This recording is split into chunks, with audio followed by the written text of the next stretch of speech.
Le damos la bienvenida a la vicepresidenta ejecutiva de Venezuela, Delcy Rodríguez. Está con nosotros en los estudios en Caracas, Venezuela. Un gusto tenerla, Delcy. Muchas gracias por estar. Muy amable por la invitación.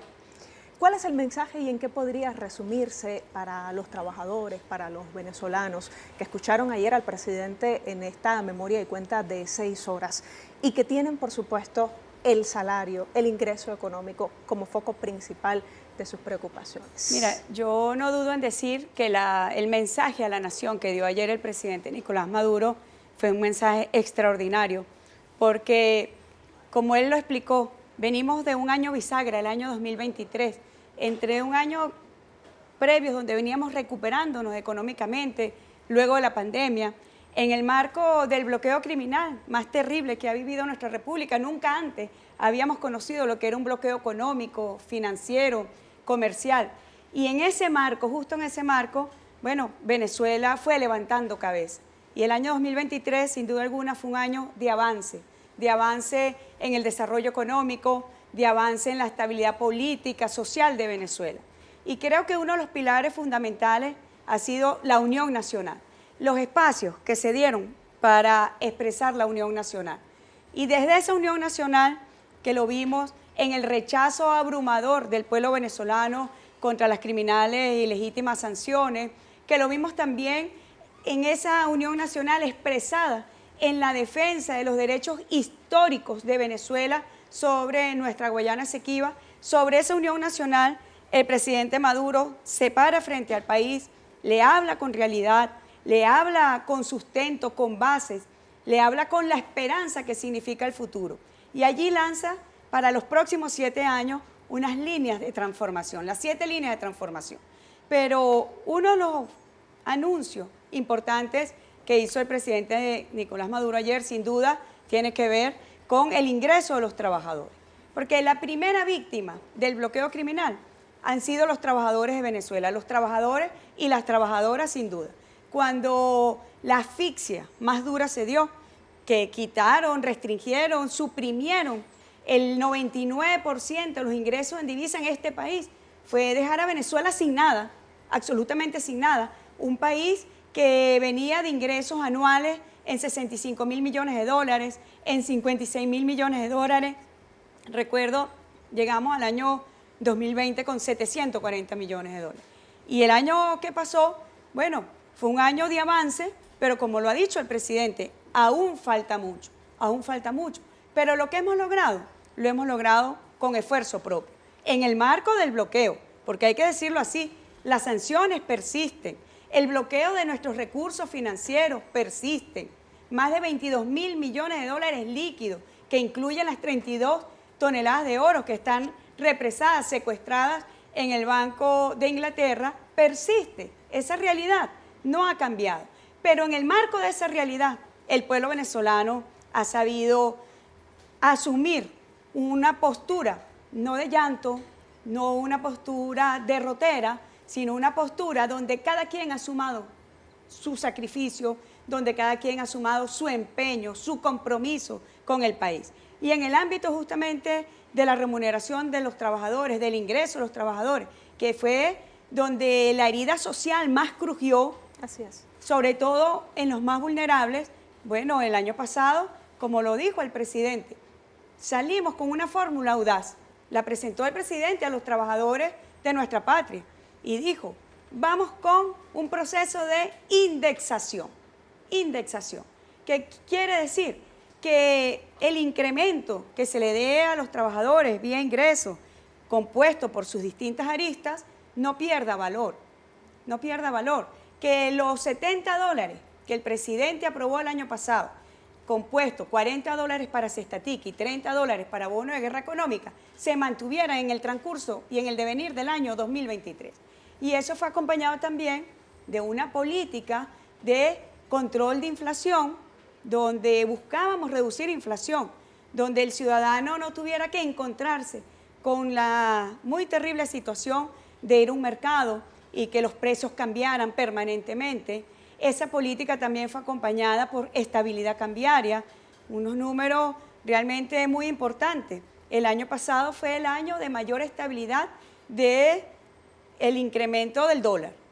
Si lo comparamos desde la creación del mercado cambiario en el año 2019, te darás cuenta que la variación en el año 2019 fue del 7.188% y el año pasado fue del 205%. Una línea recta que habla de estabilidad. Y esa estabilidad se traduce también en estabilidad en precios. Y siempre, siempre. Ayer el presidente mostró, es importante comparar, ¿no? Porque mientras en Venezuela, mientras el presidente obrero, el presidente Nicolás Maduro, busca fórmulas siempre de proteger, de apoyar a los trabajadores, apoyar a su clase, porque él no viene de las oligarquías. El presidente obrero. El presidente ha trabajado toda su vida, no es como el Capriles, que bueno, vive con baños de seda en sus manos, porque en su vida ha trabajado. Habría que preguntarle, hacerle una encuesta al pueblo venezolano, si conocen dónde ha trabajado Capriles, porque ese es uno de los misterios de la ciencia más espantosos que tenemos. ¿Dónde ha trabajado Capriles? ¿Cuándo ha trabajado ese señor? Presidente no, es un presidente obrero que viene de la clase trabajadora. Y esa es la importancia de que los trabajadores sepan que quien está en Miraflores es un trabajador. Porque desde esa angustia que viven nuestros trabajadores, es la angustia que ha acompañado al presidente en estos años terribles de guerra económica. Mencionaba usted los sectores más vulnerables y allí me remito porque también abarca este ingreso que se propone aumentar en promedio de manera general para los trabajadores en este 2024 a sectores como los jubilados, por ejemplo, vicepresidenta. Voy a eso. Primero, estaba explicando el 2023 como una fórmula audaz en medio de la guerra económica, viviendo nosotros un genocidio económico, porque lo que ha caído sobre Venezuela no es cualquier cosa. En la economía venezolana han lanzado bombas y bombas, y lo hemos demostrado con números incluso, en los servicios públicos, cómo se ha impactado la infraestructura vital de Venezuela, es comparado a las bombas que cayeron sobre Alemania durante la Segunda Guerra Mundial, incluso superior a la cantidad de explosivos que lanzaron en la Segunda Guerra Mundial. Una cosa realmente impactante, y por eso no dudamos que se trata de un genocidio económico, y ahí afectó a los más vulnerables. Y el presidente siempre ha buscado, bueno, el año pasado dijo, vamos con esta fórmula, y la fórmula funcionó, porque llegó el fin de año, llegó noviembre, llegó diciembre, y el trabajador tenía su cestatica en el bolsillo, el trabajador tenía su bono de guerra económica en el bolsillo, sumando a otros ingresos, que en total da un ingreso justamente integral. Y tuvieron un dinero fijo que no fue perdiendo valor, ni impactado por la inflación, ni impactado por los cambios cambiarios. Así que esa fórmula, y lo anunció ayer el presidente, la vamos a mantener, e informó que a partir del 1 de febrero pasábamos a $40 de cesta ticket y $60 en el bono de guerra económica. Un incremento muy importante considerando que es indexado. Mantenemos la fórmula audaz, que hacemos seguimiento permanente, porque ¿qué es lo que nos interesa? Que cuando el trabajador vaya a adquirir bienes, vaya a adquirir servicios, ese dinero que tiene producto de su trabajo, de su esfuerzo, no se pierda. Tenga el valor para adquirir bienes y servicios. Y lo llevó a un monto como, yo escuchaba ayer uno de los entrevistados en BTV, gente del pueblo, en una plaza, y decía, sabemos que Maduro está haciendo un gran esfuerzo, porque el bloqueo se mantiene, las sanciones se mantienen. A Venezuela los ingresos en divisas líquidos, bueno, le han sido cerradas las puertas a los mercados financieros internacionales, nuestros recursos financieros bloqueados, nuestro oro bloqueado, los derechos especiales de giro en el Fondo Monetario Internacional bloqueado. Y nosotros lo que hemos tenido para dar a los trabajadores ha sido con el esfuerzo propio de Venezuela, sector público, sector privado, unión nacional, poner las divergencias de todo tipo y expresarnos para salir airosos, victoriosos y seguir esta senda que nos ha llamado el presidente, bueno, de ir hacia la Venezuela potencia. Ahora bien, este ingreso integral, indexado, mínimo para los trabajadores, ningún trabajador va a percibir menos de $100, el equivalente a $100. También tiene su expresión para los jubilados, que pasa a ser ahora a $70, porque representa el 70% de ese ingreso mínimo integral indexado. Y para los pensionados, que son ya más de 5.500.000 pensionados, tiene Venezuela, y hay que decirlo, financiado absolutamente por los ingresos del Estado venezolano, porque de alguna manera el bloqueo económico perturbó las relaciones laborales. Ahora, esos pensionados ya van a llegar al equivalente a $25 y acompañado de políticas de bonos de protección social de patria superarán los $30. Es decir, que es una política. Cuando nosotros comparamos a lo que está haciendo el señor Milei en Argentina, que es decirle a la gente, ve a ver cómo te las arreglas, puedes comer una vez al día, ve a ver cómo te las arreglas, tienes que parar tu carro, ve a ver cómo te las arreglas, vamos a subir las tarifas del transporte, ve a ver cómo te las arreglas y olvídate de ningún espacio de esparcimiento porque hasta el Netflix se lo van a quitar. Entonces, ahí se ve realmente la diferencia. No solamente, bueno, de lo que es un presidente obrero preocupado por los trabajadores del país, preocupado por los más vulnerables del país, sino también el modelo. Porque antes del bloqueo, el modelo del socialismo bolivariano ha sido reconocido internacionalmente por el sistema de las Naciones Unidas en la consecución de los objetivos del milenio, reconocimiento en sus políticas de alimentación, reconocimiento de uno de los mayores índices de desarrollo humano. El modelo funciona y lo atacaron con la guerra económica. Y sobre todo algo que usted ya mencionaba, el unir dentro de ese modelo al sector público y privado de parte de un Estado fuerte, con una política económica regida, justamente desde ese Estado, pues poder integrar a todos. Así es, nosotros no hemos renunciado al Estado. El Estado venezolano tiene presencia en los asuntos vitales de la República, como debe ser, buscando el equilibrio siempre, buscando sumar crecimiento y desarrollo con igualdad. De eso se trata. No se trata de dejar a los ciudadanos a merced de la especulación financiera. No se trata de dejar al pueblo más vulnerable, al pueblo, a las madres solas, por ejemplo. No se trata de dejar a las madres solas en la inercia, sin saber que no puede contar con nada, con nadie. En el mes de octubre, tú sabes, desde el 2023, el presidente lanzó la gran misión Venezuela Mujer. Bueno, justamente para atender las necesidades, porque sabemos que el bloqueo económico ha causado heridas sociales, pero ahí está el Estado inventando, reinventándose. ¿Qué país, y lo decía ayer el presidente en su discurso, qué país distribuye 130 millones de combos de alimentos en un año y los lleva a la casa de la gente? Y pasando de un 86% de importación para ese combo, para esa canasta básica, a un 97% de producción. Así es, de autoabastecimiento, nacional. de soberanía alimenticia, de seguridad alimentaria, que fue siempre una preocupación del comandante Chávez. Ayer el presidente le dijo, comandante Chávez, estamos cumpliendo con tu legado. Comandante Chávez, tus angustias, como lo dijo el Libertador, mis angustias vivirán en el futuro. Tus angustias las estamos resolviendo y las resolveremos en el futuro. Y por eso llamó, y hablaremos más tarde, a los 7 años, a las 7 transformaciones en estos 7 años, el futuro de Venezuela. Pero sin duda alguna podemos decir que el año 2023 fue de avances, con dificultades, no fue fácil, porque la mayor dificultad consiste en recuperar, en reconstruir desde la ceniza nuestro modelo social, de justicia social, de equidad social y de igualdad social. ¿Se puede hablar de un modelo venezolano, como mismo se habla de un modelo chino de economía? Sí tenemos nuestro modelo, como los chinos dicen, el socialismo con peculiaridades chinas. Chávez llamó el socialismo del siglo XXI, el socialismo nuestroamericano. Tenemos nuestro modelo, que contrapone históricamente con el monroísmo en todas sus aristas. Pero en el caso de Venezuela, ese es el modelo, la inclusión, nunca abandonar a los más pobres, a los más vulnerables.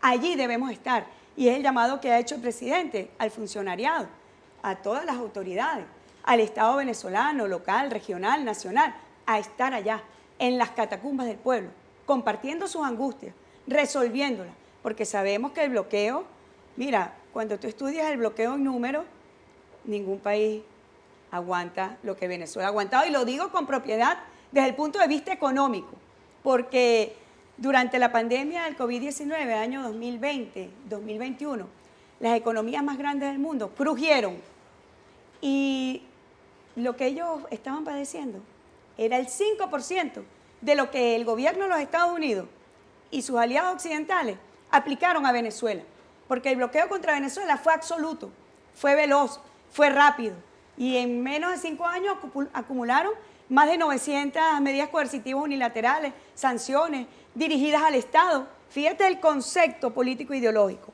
achicar el Estado, sancionar ministerios, sancionar lo productivo, la industria, sancionar lo financiero, asfixiar, ahogar a la economía venezolana. ¿Y el pueblo venezolano dónde está? Emprendiendo. Emprendiendo, liderando, como lo vimos ayer. El año 2023 proyecta ya un cierre de crecimiento de su Producto Interno Bruto superior al 5%.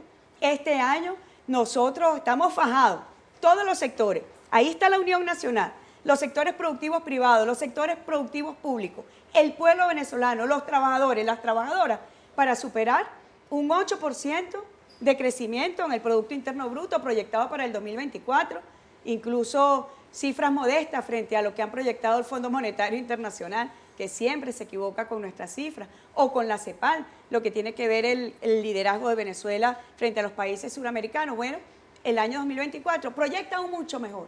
¿Y qué significa que proyecte mejor? Que cada ingreso del Estado venezolano va a ir justamente al ingreso vital de los trabajadores, al ingreso integral de los trabajadores. Llámense los trabajadores activos. Nosotros aquí no dejamos de lado a nadie. Nosotros no nos olvidamos de nadie. Cuando vemos los paquetazos neoliberales que pretenden aplicar, por ejemplo, en Argentina, donde eliminan los ministerios sociales, donde le quitan las medicinas a los pensionados, a los jubilados, tú dices, ¿vale la pena seguir la marcha? ¿Vale la pena seguir la lucha por el modelo venezolano, el socialismo bolivariano? Vale la pena, porque es con la gente. Y por eso la relevancia, que ayer también lo mencionaba el presidente Nicolás Maduro, de consolidar el gobierno del poder popular. ¿Qué viene ahora? ¿Qué falta por hacer? ¿Qué son las 7T? Vamos a hablar de todo eso, vicepresidenta, después de una pausa en esta entrevista especial de Telesur. Siga con nosotros. Gracias, vicepresidenta. Nos queda ahora abordar toda esa parte.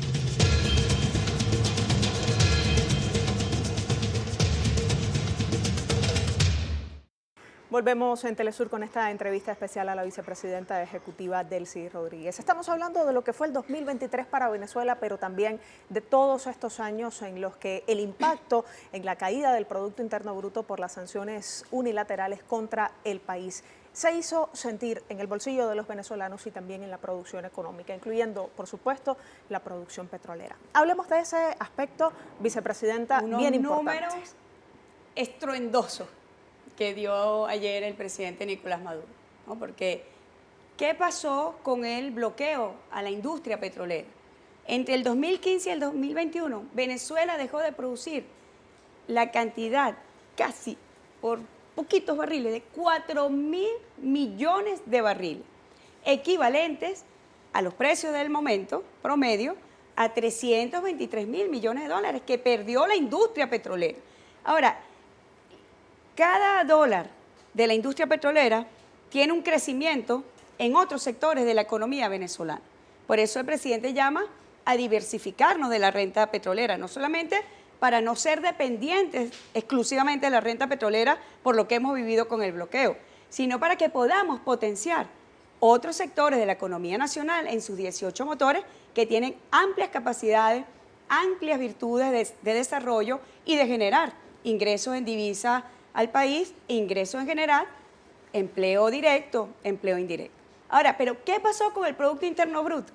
A partir de ese golpe que le dan al corazón de la economía venezolana, perdimos 642.000 millones de dólares.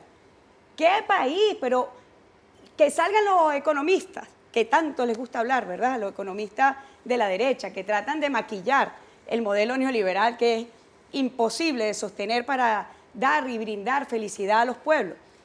Que expliquen ellos, que salgan ellos a decir qué país ahorita, en este momento, ha tenido un shock externo como el que le causaron a Venezuela con el bloqueo criminal.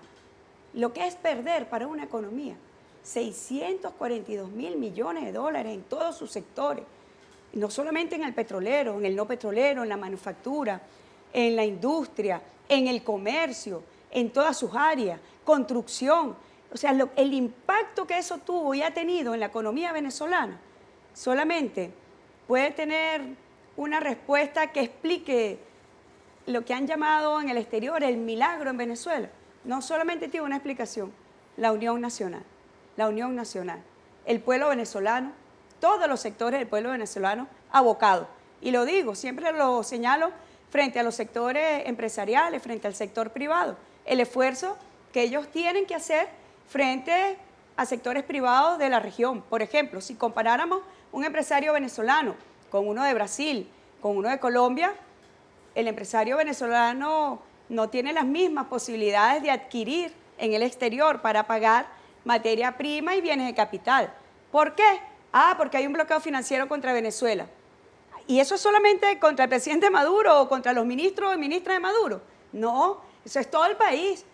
Un empresario no tiene canales financieros internacionales para pagar, acudiendo al SWIFT, lo que se llama el SWIFT, la mensajería financiera internacional, para pagar y comprar en el exterior. Ahí comienza el bloqueo, ya contra un sector privado, un empresario privado. Luego hablamos de lo que es el sector público. Un empresario de Colombia, un empresario de Brasil agarra su divisa, paga desde su cuenta, su casa, pagó. Esa posibilidad no la tienen nuestros empresarios. Por eso hay que reconocer que Venezuela, en todos sus sectores nacionales, se ha reinventado, ha buscado las maneras, ha buscado la fórmula. Y fíjate la relevancia de romper con el modelo rentista petrolero, ¿no? Cómo el sector privado participa de la vida económica nacional, participa en el mercado cambiario con sus divisas, participa importando bienes de capital, materia prima, para incrementar producción. El presidente lo señalaba, hemos venido, y esto es en el diálogo permanente que tenemos con los sectores, en el caso de los sectores industriales, hemos venido recuperando capacidad ociosa en las industrias venezolanas que estaban completamente detenidas por el bloqueo criminal. Esa capacidad ociosa, Venezuela la ha venido recuperando. Y hay además grandes potencialidades y grandes capacidades para crecer aún más. Por eso hemos venido acompañando esto con una política de financiamiento. Lo explicaba ayer el presidente de la República, cómo se recuperó en relación el financiamiento en relación al año 2022, una recuperación del 94%, una gran recuperación. ¿Para financiar qué? Los sectores productivos, para que los proyectos productivos de la agroindustria, de la pesca, de los emprendedores pudieran tener una canalización productiva mediante el financiamiento. En el caso de los emprendimientos, la F de financiamiento. También se creó la Bolsa Agrícola, que ha tenido un impacto importante en el crecimiento, bueno, en los números que hemos visto, cómo creció el PIB en la captura pesquera, acuícola, en la agroganadera, en la agroindustria, un crecimiento muy importante, porque ha venido acompañado de políticas de financiamiento. Y allí la Bolsa Agrícola ha tenido un crecimiento realmente bárbaro. Empezó con 39, el equivalente a 39 billones de dólares en el año 2023 y cerró financiando, creo, para ser precisa, 518 millones de dólares. Un incremento del 500%. Entonces, ahí es donde yo digo, Venezuela se ha reinventado, todos nos hemos reinventado en Unión Nacional, porque en Unión Nacional hemos rechazado el bloqueo criminal contra Venezuela. Y en Unión Nacional insistimos en exigir que todas las sanciones contra Venezuela deben ser derogadas. Es un derecho del pueblo venezolano, no es una dádiva. Y esos extremistas de la derecha apátrida venezolana que pidieron sanciones contra Venezuela, que pidieron bloqueo contra el pueblo venezolano, tienen que pagar, tiene que haber justicia, porque crearon esta situación que buscó destruir nuestro modelo de inclusión, un modelo basado en el discurso de nuestro padre libertador en Angostura, de justicia social, de equidad social, de inclusión social, de igualdad social. Bueno, buscaron eso, Venezuela se reinventó y aquí está, buscando un camino que hay que consolidar. Y ese es el camino que nos toca en el año 2024. Lo vemos con mucha esperanza, lo vemos con mucho futuro. Desde el 2024 hasta el 2030 se plantean estas 7T, 7 transformaciones para el proceso económico, para el proceso político y social del país de consolidación. ¿Por qué 7 transformaciones, Delcy, y estos 7 años a los que está mirando también este proceso? Y lo que anunciaba ayer el presidente, estaría hablando también de un nuevo momento de gobierno sobre el país. Hablemos en ambas claves. Son 7 años para la esperanza.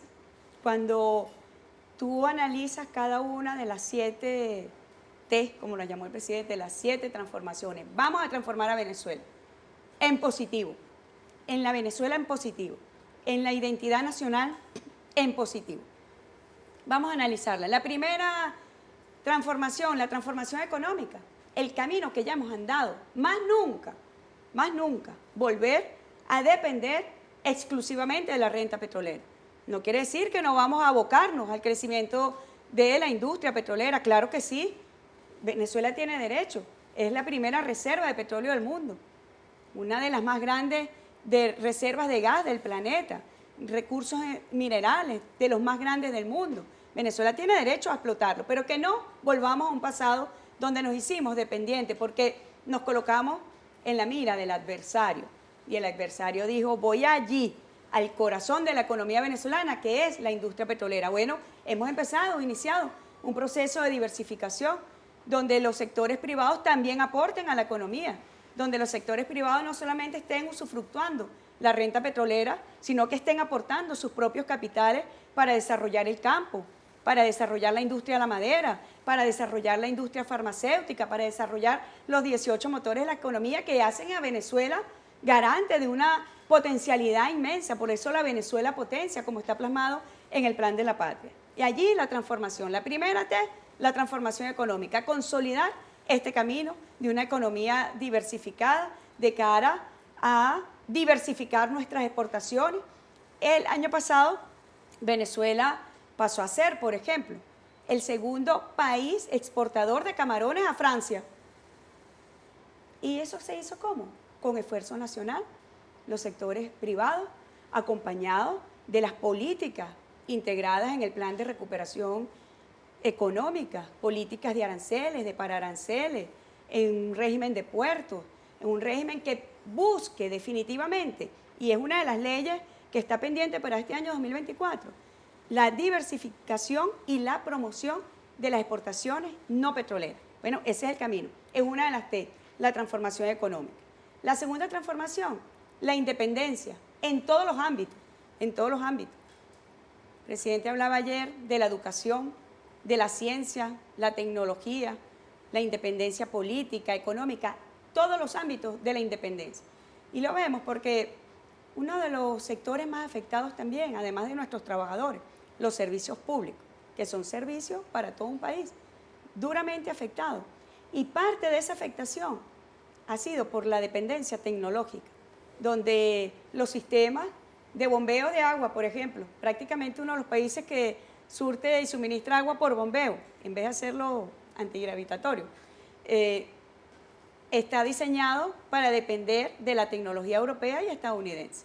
Igual el sistema eléctrico, diseñado para depender. Y allí estuvieron los ataques también. Vino el sabotaje eléctrico, vino el ataque a los servicios. ¿Y quién en el mundo nos brindó apoyo o nos suministró los repuestos? Europa dijo que no, Estados Unidos dijo que no y nos persiguieron por el planeta entero. Si tratamos de sacar una tuerca de Alemania para llevar, no, nos perseguían, como lo hicieron también con los medicamentos durante la pandemia. Así que la independencia científica, tecnológica en la educación es fundamental. La independencia política es fundamental y tiene que ver también con una de las otras T, que es la transformación política. Que Venezuela vaya a una nueva espiritualidad, que más nunca vuelva a presentarse factores políticos que llamen a la invasión de Venezuela, que llamen al derrocamiento del gobierno que elige el pueblo venezolano, que llamen a asesinar a las autoridades del país, que pidan bloqueo, que pidan sufrimiento para nuestro pueblo, porque ellos lo decían así, es el daño colateral. Si el pueblo sufre, es el daño colateral que se debe pagar para salir de este gobierno. ¿Qué más nunca? La transformación política debe ser una nueva espiritualidad, de la política al servicio de las mayorías nacionales, de la política inspirada en valores, con una ética, con una moral, basada en el respeto del otro, basado también en la tolerancia, basado en las relaciones de armonía, de no odio. Nosotros hemos vivido momentos de mucho odio en el país, cuando en el año 2014, 2017, se presentaron las guarimbas violentas, quemaron venezolanos vivos.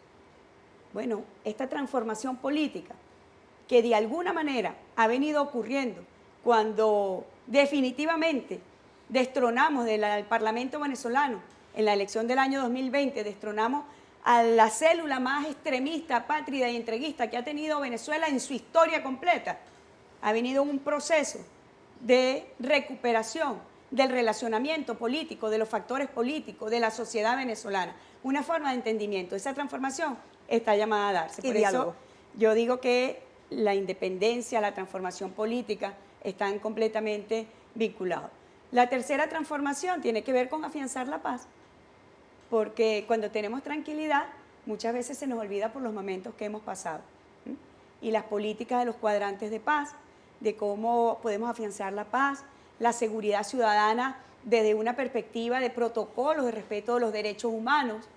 Podemos ver lo que está pasando en El Salvador, podemos ver lo que está pasando en Ecuador. Ayer el presidente, con humildad, modestia, ofreció al presidente Noboa no incurra en el error de entregar su soberanía en la seguridad a quienes son principales causantes de la inseguridad en nuestra región. La DEA, por ejemplo, es un factor de perturbación porque está allí penetrada con los grandes carteles del narcotráfico. Entonces va a llamar al Comando Sur de los Estados Unidos para que venga a resolver el problema de seguridad ciudadana en Ecuador. Buen ejemplo de ello ha sido el Plan Colombia, lo que significó el Plan Colombia para Colombia. Colombia llegó a reducir la producción de cocaína, de coca, ¿no? La incrementó. Miles de millones de dólares, más de 15.000 millones de dólares en el Plan Colombia, con los organismos de seguridad de los Estados Unidos, y se convirtieron en el gran productor, pasaron a ser el gran productor de cocaína en el mundo. Eso está transformándose en este momento. Lo que el presidente quiso con esa modesta oferta que le hizo al presidente Noboa es decir, no incurras en el grave error de renunciar a la soberanía. Y nosotros aquí tenemos políticas muy claras con los cuadrantes de paz, de cómo hemos venido rescatando penales, centros penitenciarios que habían sido tomados por bandas criminales. Muchas veces estas bandas criminales son instrumentalizadas nuevamente, Ecuador, son instrumentalizadas para desestabilizar los países, conjuntamente con el narcotráfico. Y aquí, bueno, la política de seguridad respetuosa de los derechos humanos, pero firme en la aplicación de políticas de seguridad que permitan el control de fenómenos como las bandas criminales, de fenómenos como la presencia de carteles de narcotráfico y cómo esos factores se conjugan incluso para atentar contra la independencia política. Por eso es que todas estas T están completamente vinculadas. Otro punto que tiene que ver con esta T de transformación es preservar nuestra integridad territorial. Y aquí el pueblo venezolano el 3 de diciembre fue firme, habló alto al mundo, ese mundo que quiso detener el referendo consultivo en Venezuela, no le quedó más que decir qué dice el pueblo, y el pueblo habló alto y claro y dijo, nunca vamos a renunciar a nuestros legítimos derechos históricos de los cuales somos titulares de la Guayana Esequiba. Y ahí está una ley sobre la creación del Estado Guayana Esequiba, ya aprobada en primera discusión en la Asamblea Nacional, con un conjunto de políticas que nos dirigen al rescate, a la recuperación de la Guayana Esequiba y a la defensa de nuestro mar territorial y de un mar que está pendiente por delimitar. Y de los recursos allí presentes. Y de los recursos, obviamente, allí presentes. Bueno, luego está la cuarta transformación, la cuarta T, que es reinventarlo, es recuperar justamente nuestro modelo de protección social, protección humanista. Ayer el presidente habló del lanzamiento de una gran misión muy importante, de justicia e igualdad social. Justicia e igualdad social. Allí atender a los más vulnerables, a los más agredidos por la guerra económica, por el bloqueo criminal, el Estado venezolano, el pueblo venezolano, en conjunción, atendiendo a los más vulnerables. Es la forma de preservar nuestro modelo, reinventándolo, pero nunca renunciando a él. Que ni siquiera con el peor bloqueo que ha vivido nuestro país, que no lo hubiese aguantado ningún otro país, hemos dicho renunciemos, tiremos la toalla, entreguémonos a los brazos de Milei y destruyamos el Estado. Todo lo contrario, vamos al reforzamiento, vamos a la reinvención justamente para la renovación de nuestro modelo humanista.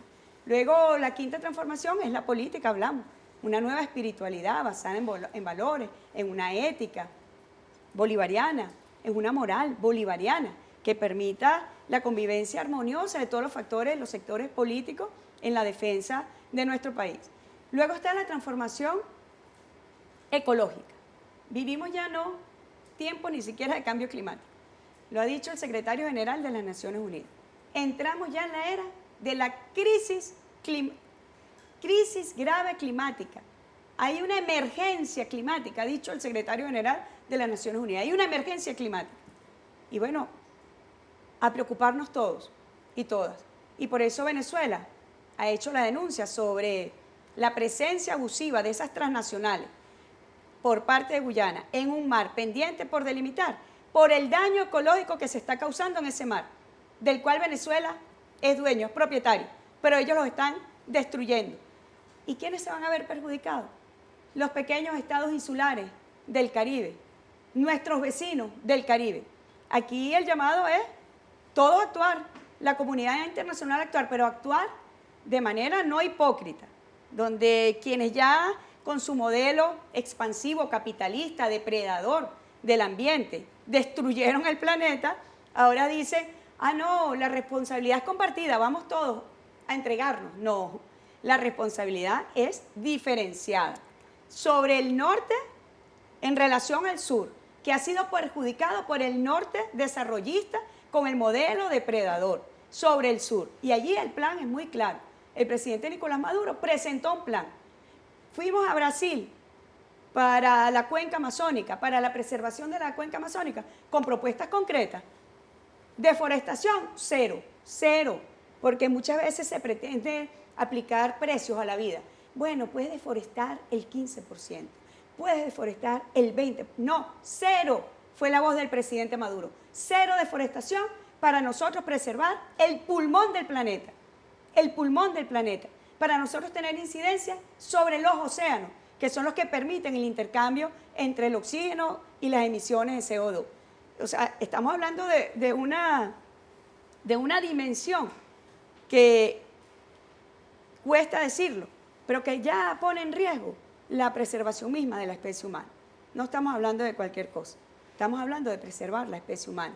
Y bueno, las propuestas de Venezuela en el ámbito internacional han sido muy claras, firmes, de cómo avanzar sin atropellar a los pueblos del sur, de cómo avanzar preservando los derechos de la naturaleza.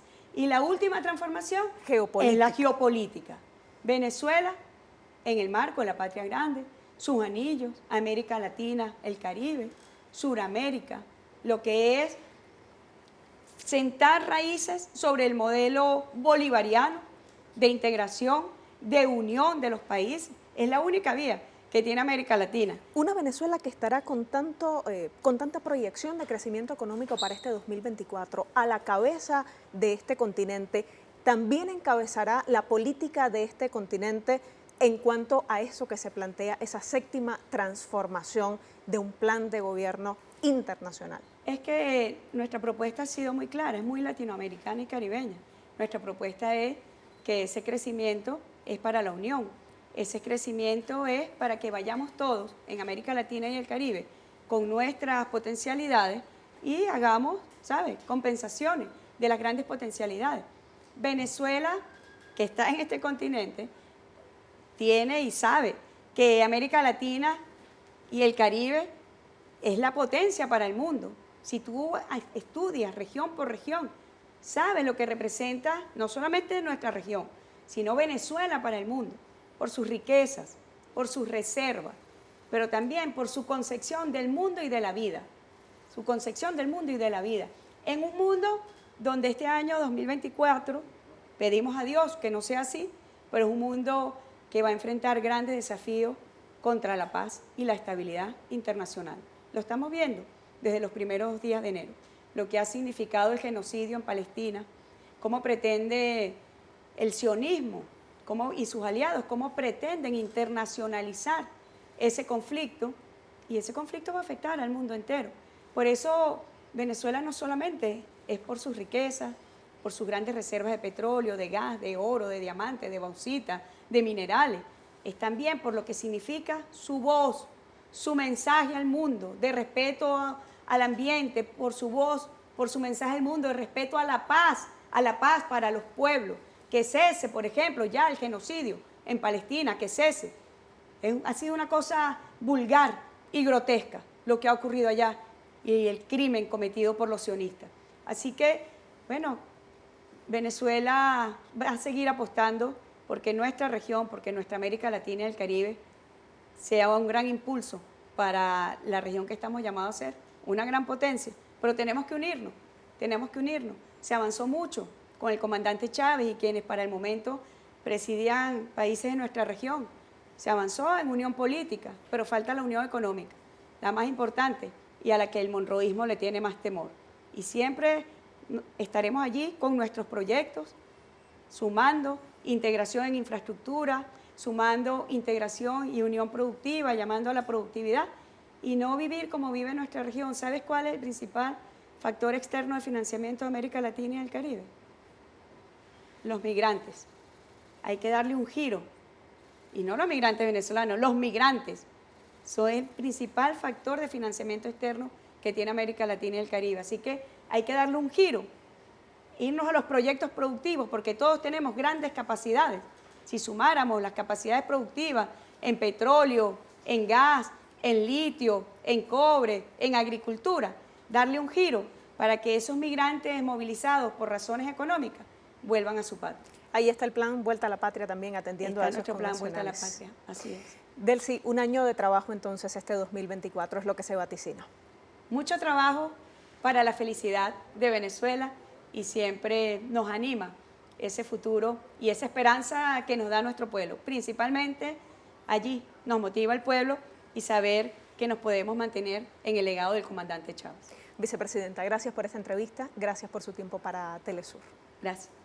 A usted también por estar con nosotros, por compartir en este canal donde siempre tenemos información precisa de último minuto, análisis, entrevistas y mucho más. Qué bueno que estuvo allí. Siga con esta señal.